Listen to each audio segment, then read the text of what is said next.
All right.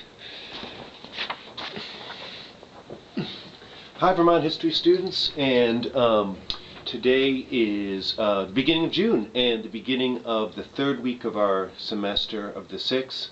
It is comprised of Units 5 and 6. This is the video for Unit 5, and this section of the course, this week, covers the Gilded Age, which is an area of particular academic interest for me, and hopefully I'll make it really interesting and fun for you. The Units 5 and 6 go from the end of the Civil War to about 1890, and it's in the 1890s that summer tourism got huge, and that's a huge turning point in the maturation of contemporary Vermont's identity. The uphill-downhill thing sort of hopefully makes some sense to you before summer tourism gets big in the 1890s. But it's like a blurry sort of lens, and then summer tourism brings it much more into focus. It makes a lot of sense, downhillers in the pre-summer tourism era were very much into, cut down those trees and dig up that copper and develop things, and they wanted unlimited development, and which is obviously not what, to a great extent, they're like now. If they were, we wouldn't have Act 250. And so it's when summer tourism gets big in the 1890s that the law of diminishing returns and preservation and regulation becomes an overriding concern for downhillers. So anyway, this leads us up to that point this week. The first unit for this video, Unit 5, goes from 1865 to about the mid-1880s, early 1880s, and it has 3 parts to it. And so I want to talk about those briefly, but first I want to talk about where we are with the semester. I was just on the discussion board now and made some comments. As far as assessment papers go, I got 1 so far from Paul, and thank you, Paul. Just be sure on the assessment papers that you're really clear at the beginning about what period you're covering and what your thesis about unity is. Just make a really clear statement about between 1800 and 1850, which is about a good amount of time. Between 1800 and 1850, Vermont grew less unified, or started out unified and then became disunified in the 1820s and 30s, and then became more unified at the end. Whatever the evidence tells you, and there's no right or wrong answers, is fine with me.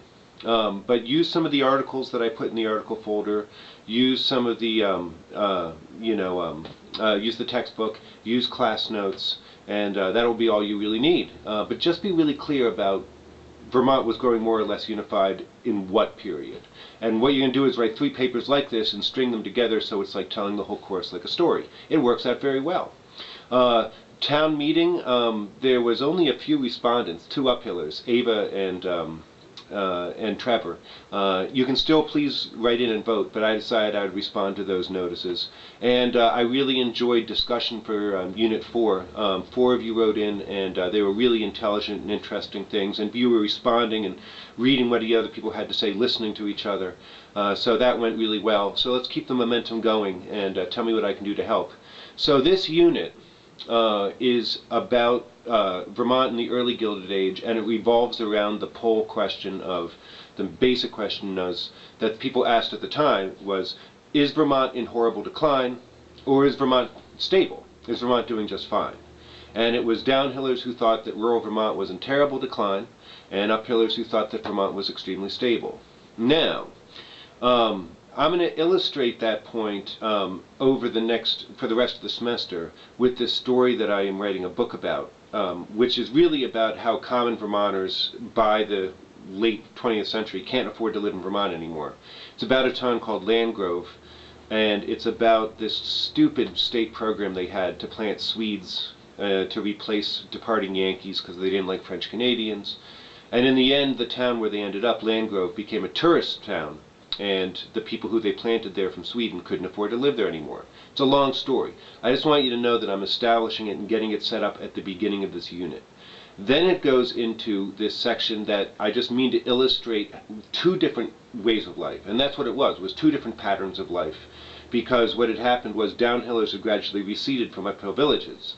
The railroad had a big effect on this, and migration had a big effect on this. And so gradually, lots of small towns in Vermont grew more homogeneous, more consensus-driven, more rural, more agricultural.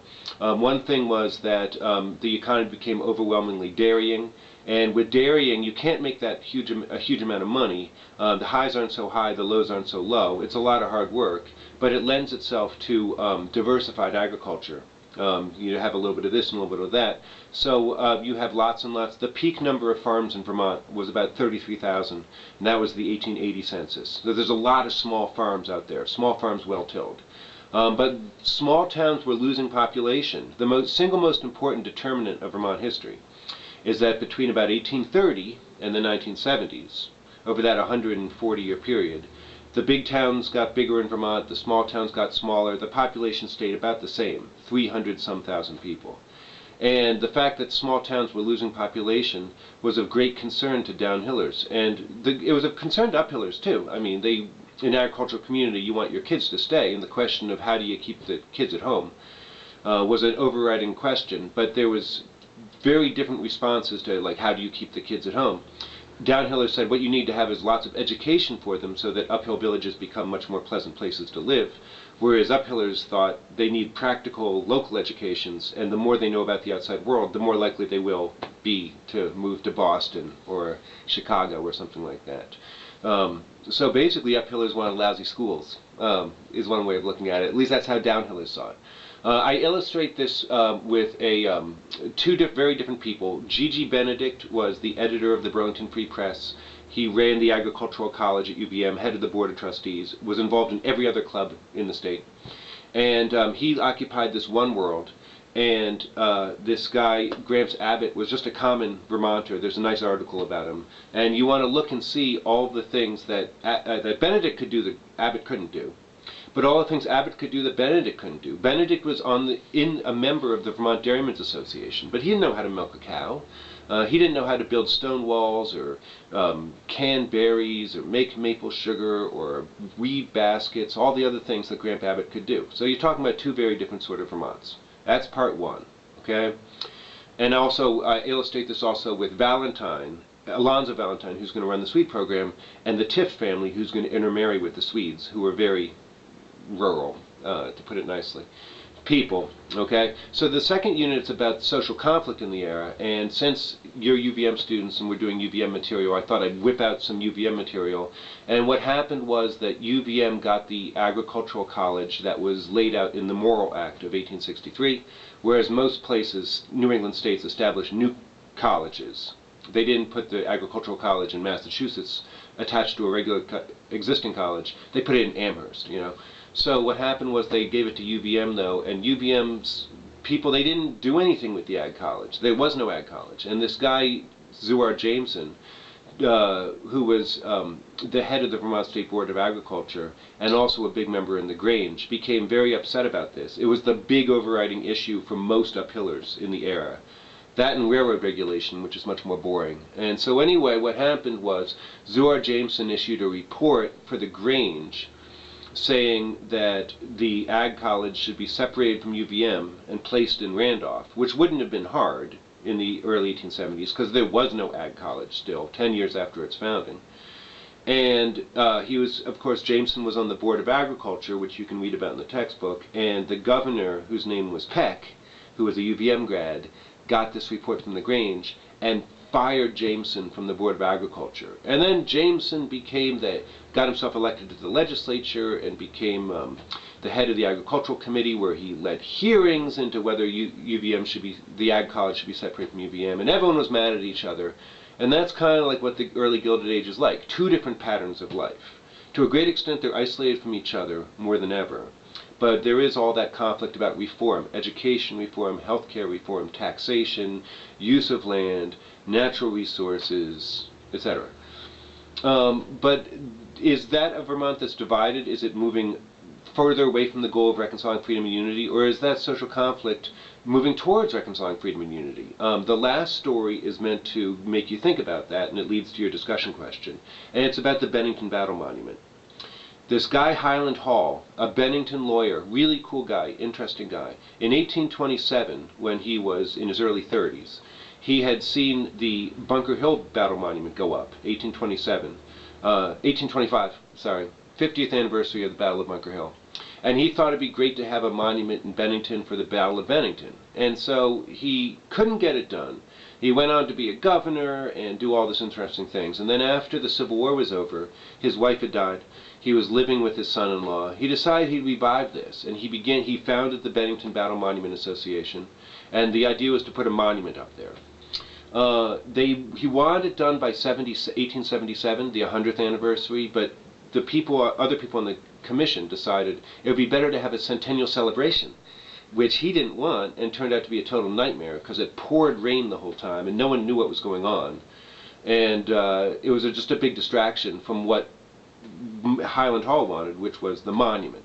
So in the end, what happened was, in the 1880s, when he was now in his 90s, very old man, Highland Hall, was adamant that when they had the designs, that he hated the designs. They had these short designs that had all this writing and descriptions on them from these Yale professors, and Highland Hall wanted a really tall monument that was blank. And people said, why do you want it blank? What's the point of having it blank? People won't know what it's for. And Highland Hall said, I don't want tons of words. I don't want professors or whoever writing words all over it and telling us what the Battle Monument means. People will know what it's for. Have it be blank. The theory, of course, being that he wanted everyone to look at it and see in it whatever they wanted to see. He didn't want it to be educational. He wanted it to be, to appeal to everyone's own interpretation of what Vermont is and what the Battle of Bennington means as a liberating experience for Vermont, right? Is that a good thing or a bad thing? That's the discussion question, is the fact that Highland Hall insisted in that sort of divided Gilded Age decline or stable Vermont, he insisted that the monument be blank.